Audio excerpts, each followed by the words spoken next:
진짜 이뻐.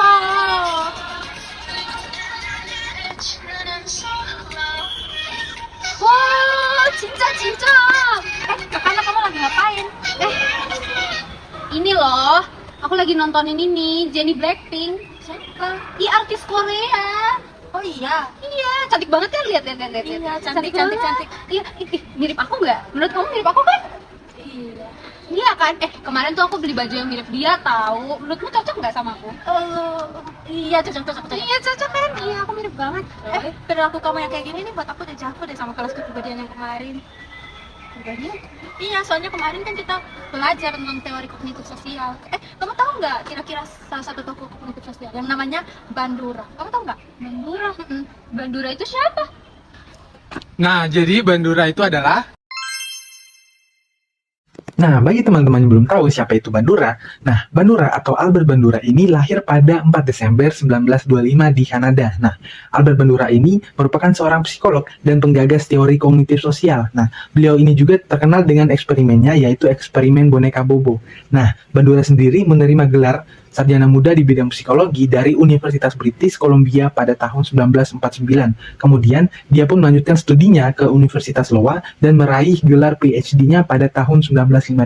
Nah, kemudian pada tahun 1953, ia pun mengajar di Universitas Stanford. Nah, Bandura sendiri sudah wafat pada 26 Juli 2021 di umurnya yang ke-95 tahun. Nah, dari teori Bandura, terdapat 5 asumsi dasar. Nah, apa saja sih asumsi dasarnya tersebut? Teori kognitif sosial bertumbuh pada beberapa asumsi dasar. Nah, terdapat 5 asumsi dasar tersebut. Pertama, ciri menonjol manusia adalah plastisitas. Artinya, manusia mempunyai keleluasan untuk mempelajari berbagai perilaku dalam berbagai situasi. Yang kedua, melalui model sebab akibat timbal balik triadik yang mencakup faktor perilaku, lingkungan, dan pribadi, masyarakat memiliki kapasitas untuk mengatur kehidupannya. Yang ketiga, teori kognitif sosial mengambil perspektif agenik, artinya manusia mempunyai kapasitas untuk melakukan kontrol terhadap sifat dan kualitas hidupnya. Nah, yang keempat, masyarakat mengatur perilaku melalui faktor eksternal dan juga internal. Nah, faktor eksternal itu meliputi lingkungan fisik dan sosial seseorang, sedangkan faktor internal meliputi pengamatan diri, proses penilaian, dan reaksi diri. Nah, yang terakhir, yang kelima nih, ketika orang menemukan diri mereka dalam situasi yang ambigu secara moral, mereka biasanya berusaha mengatur perilaku yang mereka buat melalui agen moral yang mencakup mendefinisikan ulang perilaku mereka tersebut, lalu mengabaikan atau memutarbalikkan konsekuensi dari perilaku mereka, seperti menyalahkan korban dari perilaku mereka. Nah, itu tadi adalah 5 asumsi dasar yang menjadi tumpuan bagi teori kognitif sosial. Salah satu asumsi awal dan dasar teori kognisi sosial Bandura adalah manusia cukup fleksibel dan mampu mempelajari berbagai macam sikap, kemampuan, dan juga perilaku, serta cukup banyak pembelajaran yang merupakan hasil dari pengalaman secara tidak langsung. Nah, apa saja sih teman-teman yang termasuk dalam konsep learning dari Albert Bandura? Yuk simak baik-baik. Menurut Bandura, manusia mampu belajar dengan observasi tanpa harus melakukan perilaku. Bandura juga yakin pembelajaran observasional jauh lebih efisien dibandingkan belajar melalui pembelajaran langsung.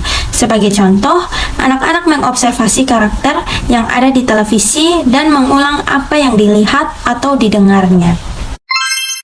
Ada beberapa hal yang termasuk dalam konsep observational learning. Yang pertama yaitu modeling. Dalam modeling sendiri, terdapat 3 fungsi yang mempengaruhi seseorang berperilaku atau bertindak meniru seseorang. Yang pertama yaitu ada karakteristik model, lalu ada karakteristik observer, dan yang terakhir ada konsekuensi perilaku. Dalam proses observational learning, Bandura menemukan 4 proses yang mengatur pembelajaran melalui observasi. Yang pertama ada attention, yaitu mengobservasi dengan cara memperhatikan, lalu ada representation, yaitu penyimpanan informasi dalam kognisi, lalu ada behavioral production, yaitu melakukan perilaku, dan yang terakhir adalah motivation, dorongan untuk melakukan sesuatu. Menurut Bandura, setidaknya ada 3 fungsi yang mempengaruhi inactive learning. Yang pertama yaitu memberitahu efek dari tindakan, di mana arahan dipakai sebagai panduan untuk perilaku di masa mendatang. Lalu ada memotivasi perilaku antisipatori, di mana membayangkan hasil di masa depan berdasarkan tindakan perilaku kita. Dan yang terakhir ada memperkuat perilaku, yaitu konsekuensi respon dapat memperkuat perilaku. Nah guys, para ahli dalam teori juga berpendapat bahwa faktor pribadi berinteraksi dengan lingkungan untuk menghasilkan perilaku. Gimana sih maksudnya? Aku akan jelasin di gambar seperti ini. Pada gambar segitiga ini terdapat 3 titik, yaitu manusia, lingkungan, dan juga perilaku. Tanda panah ini berarti ada hubungan timbal balik yang menghasilkan sebab akibat, yang mana dapat disebut juga dengan triadic reciprocal causation. Contohnya adalah ketika Ira sedang belajar di kelas. Ira ini adalah manusia atau personnya. Lalu tiba-tiba teman-temannya membunyikan lagu yang keras. Teman-temannya itu adalah lingkungannya. Nah, ketika hal itu terjadi, bisa saja menghasilkan perilaku bagi Ira yang sesuai dengan dinamika kepribadian Ira. Entah Ira marah atau malah bodoh amat. Nah, dari perilaku itu juga dapat mempengaruhi lingkungannya. Entah teman-temannya bisa ikutan marah balik atau malah meminta maaf kepada Ira. Dari contoh itu, dapat disimpulkan bahwa manusia dapat mempengaruhi perilaku. Perilaku juga dapat mempengaruhi manusia. Manusia dapat mempengaruhi lingkungan, dan lingkungan juga dapat mempengaruhi manusia. Begitu juga dengan perilaku dapat mempengaruhi lingkungan, dan lingkungan pun dapat mempengaruhi perilaku. Tetapi, ada juga nih kejadian yang di luar dari prediksi kita, seperti pertemuan-pertemuan secara kebetulan nih dengan seseorang, yang dimana bisa saja pertemuan itu membuat kita jadi berteman dengan mereka. Atau dari kejadian yang tidak disengaja, lagi jalan-jalan nih ke mall, tiba-tiba ketemu sama role model kita. Contohnya kalau saya itu adalah Reza Rahardian. Nah, dimana dari pertemuan itu, dari kejadian yang tidak disengaja itu, membuat nih saya menjadi lebih percaya diri, atau bisa saja nih saya jadi malu setelah bertemu dengan role model saya itu. Nah, selain teori-teori yang tadi sudah dijelaskan sama teman-teman, Bandura juga mengemukakan teori mengenai human agency atau agensi manusia. Nah, human agency bukanlah sebuah benda, melainkan sebuah proses aktif dalam mengeksplorasi, memanipulasi, dan memengaruhi lingkungan sekitar untuk mencapai hasil yang diinginkan. Simak video berikut. Dalam human agency terdapat core feature atau fitur inti yang mana terdiri dari 4 bagian, yaitu yang pertama intentionality yang mengacu pada tindakan yang dilakukan seseorang dengan sengaja. Yang kedua adalah forethought, yaitu individu memiliki pemikiran ke masa depan. Yang ketiga adalah self-reactiveness yang berarti bahwa individu lebih banyak berbuat daripada merencanakan. Yang keempat adalah self-reflectiveness, yaitu individu menguji fungsi dari dirinya sendiri. Mereka dapat memikirkan dan mengevaluasi motivasi, nilai, dan makna tujuan hidup mereka, serta dapat memikirkan kecukupan pemikiran mereka sendiri. Dalam human agency terdapat juga self-efficacy atau efikasi diri. Efikasi diri merupakan keyakinan atau ekspektasi individu bahwa mereka mampu untuk melakukan suatu tindakan yang akan menghasilkan hasil yang diharapkan dalam situasi tertentu. Efikasi diri berbeda dengan outcome expectation, yang mana outcome expectation merupakan prediksi individu terhadap konsekuensi dari tindakan. Self-efficacy bukan merupakan konsep global atau umum seperti self-esteem atau self-confidence.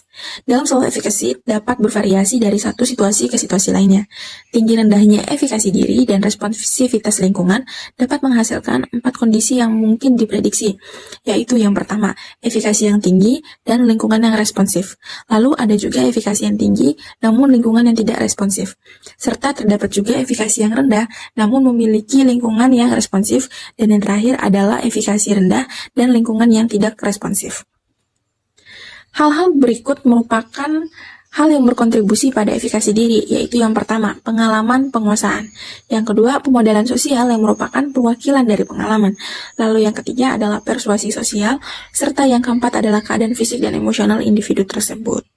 Jadi, efikasi diri bukanlah satu-satunya cara yang mempengaruhi manusia. Manusia berhak mengontrol hidup mereka melalui proksi agensi dan kolektif efikasi. Seperti apa sih?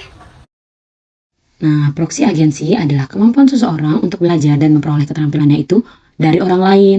Sedangkan kolektif efikasi yaitu keyakinan bersama kelompok mengenai kekuatan kolektif mereka untuk mendapatkan hasil yang diinginkan. Nah, entah itu mengukurnya dengan cara personal, yaitu kemampuan saya ditambah dengan kemampuan anggota kelompok saya yang lain, anggota kelompok saya yang lain. Atau juga dapat diukur dengan kemampuan kelompok tersebut. Jadi, ketika kita memiliki efikasi diri yang cukup tinggi dan kuat, maka kita akan memiliki kapasitas yang cukup besar dalam regulasi diri kita. Bandura yakin bahwa manusia menggunakan strategi proaktif maupun reaktif untuk melakukan regulasi diri. Individu secara reaktif berusaha untuk mengurangi perbedaan antara pencapaian dan tujuan mereka. Tetapi, setelah mereka dapat menutupi perbedaan tersebut, mereka secara proaktif akan menentukan tujuan yang baru dan lebih tinggi untuk diri mereka sendiri. Dan ternyata ada juga faktor-faktor yang mempengaruhi regulasi diri itu sendiri. Yang pertama, faktor eksternal. Faktor-faktor eksternal yang mempengaruhi regulasi diri setidaknya ada 2 cara, Yang pertama, faktor tersebut memberikan kita suatu standar untuk mengevaluasi perilaku kita. Yang kedua, memengaruhi regulasi diri dengan menyediakan cara untuk mendapatkan penguatan. Contohnya, seorang seniman yang membutuhkan lebih banyak penguatan daripada kepuasan diri untuk dapat menyelesaikan suatu lukisan dinding yang besar. Dukungan dari lingkungan dalam bentuk sumbangan materi atau pujian, dan dukungan dari orang lain juga diperlukan. Faktor yang kedua ada faktor internal. Nah, Bandura juga menyebutkan ada 3 kebutuhan internal dalam proses melakukan regulasi diri yang terus-menerus. Yang pertama itu ada observasi diri. Apa yang kita observasi bergantung pada minat dan konsepsi diri kita yang sudah ada sebelumnya. Contohnya dalam situasi yang melibatkan suatu pencapaian, seperti melukis, mengerjakan suatu ujian, ataupun mengerjakan suatu pekerjaan.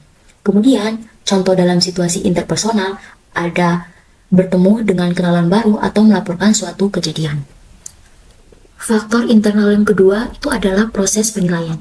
Observasi diri sendiri tidak memberikan dasar yang cukup untuk dapat meregulasi perilaku. Kita juga harus mengevaluasi performa kita. Dan yang ketiga adalah reaksi diri. Manusia merespon secara positif dan negatif terhadap perilaku mereka bergantung pada bagaimana perilaku tersebut memenuhi standar personal mereka. Manusia menciptakan insentif untuk tindakan mereka melalui penguatan diri atau hukuman diri. Contohnya, seorang murid yang rajin telah menyelesaikan suatu tugas bacaan, memberikan penghargaan pada dirinya sendiri dengan menonton program televisi favoritnya. Bandura bersikeras bahwa prinsip moral dapat memprediksikan perilaku moral apabila prinsip tersebut diubah menjadi suatu tindakan. Dengan kata lain, pengaruh regulasi diri tidak terjadi secara otomatis, namun berfungsi hanya apabila mereka diaktifkan. Satu konsep ini disebut oleh Bandura sebagai aktivasi selektif. Nah, dari segi 3 ini, ternyata manusia juga dapat memunculkan perilaku disfungsional. Lalu, apa saja sih perilaku disfungsional itu? Perilaku disfungsional dapat muncul ketika individu mengalami ketidakcocokan antara keyakinan diri mereka dan tuntutan situasi, atau ketika mereka kurang mampu mengatur emosi dan stres. Perilaku disfungsional yang pertama adalah depresi. Standar dan tujuan personal yang tinggi dapat berakibat pada pencapaian dan kepuasan diri. Akan tetapi, saat manusia menempatkan suatu tujuan yang terlalu tinggi, mereka memiliki kemungkinan untuk gagal yang lebih tinggi. Kegagalan sering berakibat terhadap depresi, dan orang-orang depresi sering menurunkan nilai pencapaian mereka sendiri. Oke, perilaku disfungsional yang kedua adalah fobia. Fobia adalah ketakutan yang cukup kuat dan cukup bertahan untuk mempunyai efek yang cukup parah dan melumpuhkan dalam kehidupan sehari-hari seseorang. Sebagai contoh, fobia terhadap ular menahan orang untuk melakukan berbagai pekerjaan dan menikmati berbagai aktivitas rekreasi. Fobia dan ketakutan dipelajari melalui kontak langsung, generalisasi yang tidak tepat, dan terutama melalui pengalaman observasi. Perilaku yang ketiga yaitu agresi. Bandura menyatakan bahwa perilaku agresi didapatkan melalui observasi dari orang lain. Pengalaman langsung dengan penguatan negatif dan positif, latihan atau instruksi, dan keyakinan yang abstrak. Lalu, terapi itu memiliki 3 jenis. Apa aja sih? Nah, sebelum itu kita harus tahu tentang apa sih tujuan dari terapi. Tujuan utama dari terapi kognitif sosial adalah untuk mencapai regulasi diri atau yang disebut dengan self-regulation. Tahap pertama dalam terapi yang sukses memunculkan beberapa perubahan perilaku. Level berikutnya mengeneralisasikan perubahan spesifik tersebut pada berbagai situasi. Yang paling efektif mencapai level ketiga. Individu dapat memelihara perilaku fungsional yang baru yang diperoleh. Jenis terapi yang pertama yaitu override. Individu mengamati secara langsung atau rekam model saat melakukan tindakan yang mengancam. Jenis terapi yang kedua adalah cognitive modeling. Terapis melatih klien untuk membayangkan model melakukan tindakan yang menakutkan. Jenis terapi yang ketiga yaitu initiative mastery. Klien diminta untuk melakukan perilaku yang sebelumnya dapat memunculkan perasaan takut. Biasanya tidak dilakukan di tahap pertama terapi. Nah, jadi begitu Kak Kana. Oh, gitu. Udah inget aku sekarang. Oke deh. Makasih ya. Sama-sama.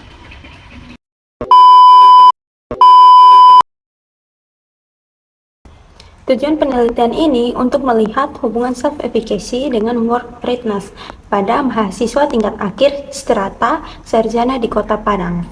Instrumen atau alat ukur yang digunakan adalah kuesioner, yaitu terdiri dari pertanyaan-pertanyaan yang dimana dirancang sesuai dengan variabel serta item-item yang terdiri dari 30 pertanyaan yang nantinya akan diisi oleh subjek.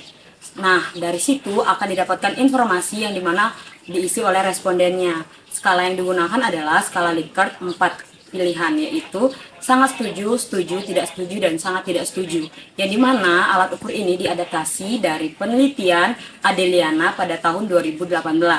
Nah, penelitian ini di mana self-effikasinya mendapatkan nilai reliabilitas dengan alfa 0,938. Dan dari penelitian Indah pada tahun 2019 yang dimana work readiness-nya mendapatkan nilai reliabilitas dengan alfa 0,805. Nah, uji korelasi yang digunakan adalah product moment correlation, yang dimana teknik ini berfungsi untuk menggambarkan korelasi antar dua variabel.